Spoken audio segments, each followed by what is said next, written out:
e poderes, e fala nas regiões celestiais. Entendeu? Então, ele está no segundo céu. E Deus está no terceiro céu, que é onde está o trono de Deus e os anjos. Ah, tá. E ele tem acesso ao terceiro Ele céu. tem acesso. Lá no livro de Jó, diz que Deus, um dia que Deus reuniu os seus anjos, chegou também Satanás. E começa a conversar com Deus. Dali saiu um diálogo. Depois da queda. Depois da queda. Então, depois da isso que eu queda. não entendo. Ele não perdeu ainda o acesso ao céu. O que ele perdeu foi a posição que ele tinha de querubim ungido. Ele era a criatura mais poderosa que havia no céu. Ele perdeu o poder dele ou ele continua com o mesmo poder? Continua com o mesmo poder. Ele perdeu O cargo. a posição de querubim ungido por Deus para ser o líder de todos os demais anjos. Qual era o trabalho dele? Ele foi designado para quê? Lá no começo. Isso tudo é conjectura, Claro. mas, por exemplo, quando a Bíblia fala das vestes dele, fala de todos os instrumentos musicais. Isso. Né? Ou seja, ele era o líder da adoração nos céus. Ele era o cara que estava mais próximo de Deus, do trono de Deus. Por causa disso que ele ficou tão encantado com a sua beleza que ele falou, pera lá, por que eu vou ficar dando adoração para ele se eu sou o cara? Mas, pastor, você acha que em algum momento alguns anjos começaram a adorar ele pelo fato dele de não terem acesso? Eu acho que nem todos os anjos, eu não sei se a Bíblia fala disso. Não sei se todos os anjos tinham acesso a Deus. Alguns podem ser mais distantes. E ele, por ser o mais acessível, será que alguns acharam realmente que ele era alguma coisa grande? Eu acho que a Bíblia fala até que se achou iniquidade no seu coração. Eu acho que começou nele. Nele, né? Mas ele conseguiu convencer 1/3 dos anjos. Porque a Bíblia fala, né? Lá em Apocalipse 12, que quando existia a batalha final, né? Entre Lúcifer e Miguel, o arcanjo, ele vai arrastar 1/3 dos anjos com ele. Então, a conjectura teológica é que, de fato, 1/3 dos anjos seguiram a Satanás. E não é que eles estejam no inferno. O inferno, na verdade, é o lugar onde os mortos vão. Exato. Entendeu? Hades, né? O Hades, no Novo Testamento, Sheol e Sheol é o mesmo. É o mesmo lugar, coisa. só que o Hades é a palavra grega que traduz a palavra hebraica de Sheol. Então, eu diria assim, que Satanás ele está completamente livre. Agora, o reino dele, vamos dizer assim, o império dele está no segundo céu. E por que ele tem tanto poder? Tudo isso vai ser conectado com o final. Eu tô querendo ir lá para trás pra gente ir pro final, né? Pro Apocalipse.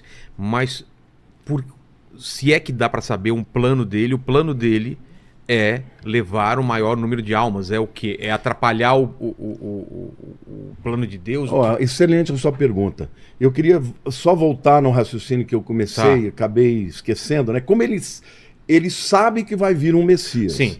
Ele sabe que vem um cara para destruí-lo. Então, antes, quando ele sente que pode ser, ele vai tentar matar. Ele tentou matar Moisés. Ele tentou? O lance o faraó mandou matar todos os meninos. Só que a mãe dele escondeu, botou num cestinho, né, de vime, de junco. Ele foi criado dentro do palácio do faraó. Quando Jesus foi nascer, o Herodes também tentou matar Jesus. Então, ou seja, Satanás, quando ele sentia que havia uma possibilidade, ele vinha para com tudo. Só que Deus nunca permitiu que ele, né, estragasse o seu plano. Então, o que eu entendo? Ele é não só um enganador, mas o cara que é o pai da mentira, ele também é enganado pela mentira. Eu sempre perguntei para Deus, um cara que sabe tanto, ele sabe que ele não consegue vencer Deus. Isso que eu nunca entendi, ele sabe que ele não consegue... Mas você nunca viu uma pessoa enganar a si mesmo?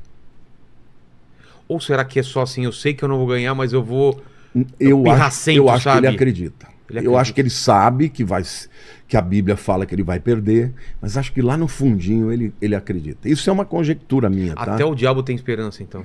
Ele tem esperança que ele vai vencer. E para isso, e não só ele, os seguidores dele.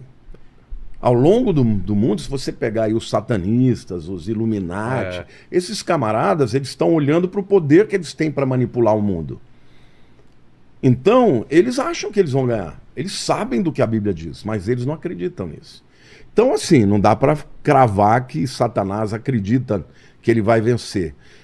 eu só coloco uma possibilidade, porque o engano, ele é tão poderoso que engana a si mesmo, entendeu?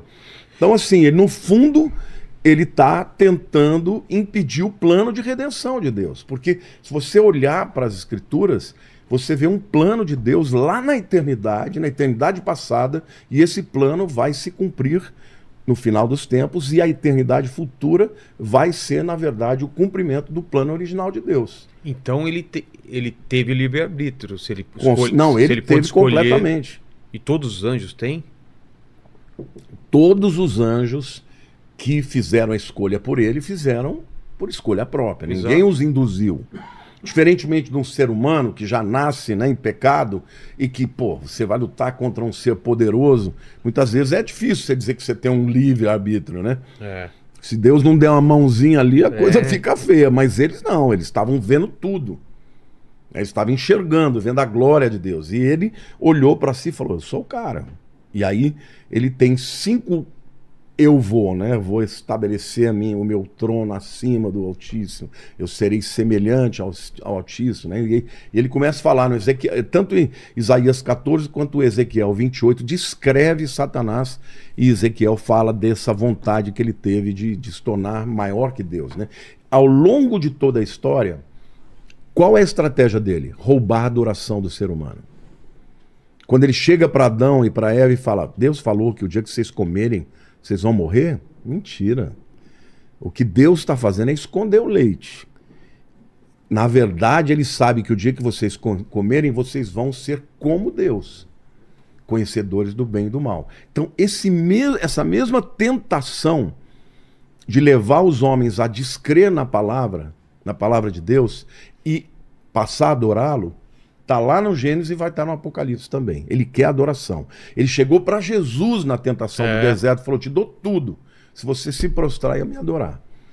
E, Lamartine, vamos partir do pressuposto, então, que ele tem esse plano que é, vou tentar ganhar essa guerra, vou fazer o possível para trazer cada vez mais aliados.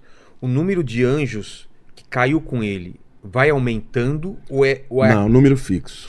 Fixo? Fixo, a Bíblia diz... Ninguém mais foi enganado, então, por esse... Não, agora ele deixou de ser um querubim ungido e se tornou um demônio. Exato. Entendeu? Todo mundo sabe, no mundo espiritual, sabe que é uma luta contra ele, e os anjos sabem. Hoje não existe mais a possibilidade dele conseguir mais alguém, entendeu? E não existem... os anjos foram criados de uma vez só ou eles são criados? Foram criados de uma vez só. Então o número de anjos... São existe bilhões de bilhões. Ah, é isso? Eu achei que eram milhares ou centenas. Não, a Bíblia fala de milhares, miríades de miríades, tá? Bilhões. Então, tem mais anjos do que gente. E são milhões, 1/3 de... Então não, bilhões. Bilhões, 1/3 de bilhões também é muito demônio também. São centenas de milhões, né? Então tem um demônio para encher o saco de... Não, tem pelo menos alguns demônios para cada um de nós. Lênia, tem um demônio agora te enchendo o saco. Mas tem mais anjo também, viu? Tem anjo também, pelo menos isso, né? Tem, para cada demônio tem 3 anjos, né? Ah, é? É. Se foi 1/3 que caiu, 2/3. Verdade, verdade. Então para cada um tem 2, na verdade.